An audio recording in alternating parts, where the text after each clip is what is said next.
Bob Percifield with the District Attorney's Office. I'm unable to take your call at this time. Please leave a message and a phone number where you can be reached, and I will contact you as soon as possible. Thank you. Please leave a message at the tone. When finished, you may hang up or press pound for additional options. Hey, Bob. It's William Montgomery here. You know me, 970-825-4421, 970-412-5463. Just trying to catch back up with you here as I continue to prepare my defenses here. Just finally getting to the bottom, the nitty-gritty of what's happening and what I think needs to be done. And so, truthfully speaking, I think this is something that needs to be dealt with before anything else now at this matter. Basically, you being the district attorney would be the one to press these charges. So, I'll get hold of the police department, whatever. But nevertheless, Mike West is the subject. You know him. 188111, false reporting to authorities is the charge. 188306, attempting to influence public servant, obviously might be the charge too. But really, going through all of my evidence here, probably the most disturbing and damning evidence that you guys have or don't have that I'm concerned about, that I'm reporting to you right now, Bob, is that if you actually went over Mike West's letter that he wrote to Giddings on the 20th of September, it says this. It says, at one point, William got aggressive enough that more backup was requested. William began threatening me that he was going to make a citizen's arrest of Officer Haynes and myself. Officer Haynes explained that he should not touch either of us. William continued talking about citizen's arrest, human trafficking, the illegal enforcing of ordinances, and then said to me, I should quit or I could lose my life. I ignored this comment until I was done writing David's summons. After that, I asked him what he meant by his comment, and he didn't have much to say. So I'm going to let you actually listen to the actual audio of that event, obviously the camping event here. Maybe you can actually see that he did not ignore the comment until he was done writing the summons. And I did have a response when he asked me what I meant by that. And I didn't say I should quit or I could lose my life. I said you should quit your jobs, like with plural there, and quit your life. And nevertheless, the real kicker here, man, I need you to do some homework for me, okay? Can you please describe to me anywhere in that audio that I tried to citizen's arrest both Officer Haynes and Mike West? Where in the audio does it say that Wes Haynes told me to not touch either of them? This would have to be before any of the comments. It's all on audio. So, in a nutshell, Bob, I never tried to citizen's arrest a ranger over tickets. Never did. Sorry, bud. Never did, never will. That's a really dumb thing to do.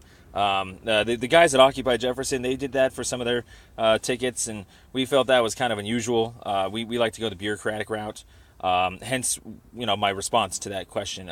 What did you mean by that? Bureaucratically, you're being charged in this big, ugly complaint, kind of like the 3 unrelated rule that we put together, the 200-page complaint stuff. So, nevertheless, Bob, you get the gist of it. It's a false reporting to authorities, and it's attempting to influence public servant. These are false. These are false informations. When he says, "I ignored this comment until I was done writing David's summons," go listen to the audio. He asked me what I meant by that question immediately thereafter, like with the next breath of his mouth. So. I'm just trying to report this to you now. I'll get it all on paper. I'm going to go report this to Mike Calhoun, his boss, obviously. I'm getting around to that. These are policy violations. Also reporting to the police because, he affected a police investigation here too. So ultimately, I don't know what you guys are trying to pull here, but if you ignore this comment right here, ignore this voicemail, that's going to be a pretty big violation, I think, on your part. Because I'm reporting an actual legitimate crime, and I'm articulate enough. And tell me how this wouldn't fit 188111. A person commits false reporting to authorities if he or she knowingly makes a report or knowingly causes the transmission of a report to law enforcement authorities of a crime or other incident within their official concern when he knows that it did not occur. C. He or she makes a report or knowingly causes the transmission of a report to law enforcement authorities pending or pretending to furnish information relating to an offense or other incident within their official concern when he or she knows that he or she has no such information or knows that that information is false. He knew that information was false. He actually referred to the CD, the audio CD of that actual encounter in the actual email that he mentioned or sent right there. It was 2 paragraphs later. It said, this incident is documented, later that day I received the CD of Ranger Peckham, who recorded the conversation. This incident is documented under case number, blah, blah, blah. So Mike West himself has the access to the audio himself, to substantiate that he didn't ignore the comment until he was done writing David's summons. When he asked me what I meant by that, I actually did have a response. I didn't say you could lose your life. And again, please, I'm dead serious, Bob. I need your help. I'm not being sarcastic. Can you please describe to me a timestamp of when I actually attempted to citizen's arrest Mike West or Wes Haynes over tickets? It's not in the audio. It's nowhere to be found in the audio. Where does it say that I tried to touch them and that Mike or Wes Haynes told me, don't touch them? If you can point me in a direction, by all means, please. Otherwise, if you get the gist of this, this is something that you're going to have trouble presenting in court. So, regardless, 188111, please, I humbly request that you exonerate me and do something with this charge.